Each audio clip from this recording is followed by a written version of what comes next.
Talake marina ngerecherece tianga le mani te ulia ni tenga feye chichiatiata manau naina kwa vahau antane la vitatu maninji fusiluka vawa mate amani nyanganru Talake marina ngerecherece tianga le mani te ulia ni tenga feye chichiatiata manau naina kwa vahau antane la vitatu maninji fusiluka vawa mate amani nyanganru bewa vyanga vawe techani chamarai bewa vyanga vawe bewa vyanga vawe wavilungu chamudi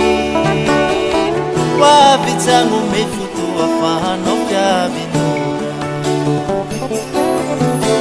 le mani ngetanenya via kwa etenga feye rabibi zo velu tenga zaura bare tima fuinda yene gatana biza tsara karama tilia varache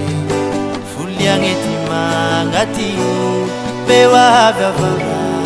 sangatia na wangali le mani ngetanenya via kwa etenga feye rabibi zo velu tenga saura bare tima fuinda yene gatana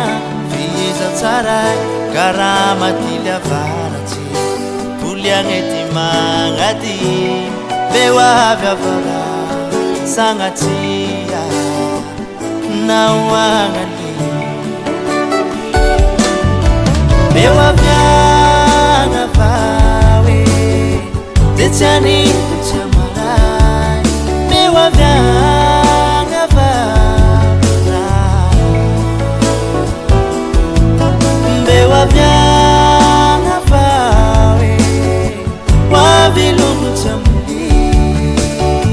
wavitsangu mefutu wafano vyavi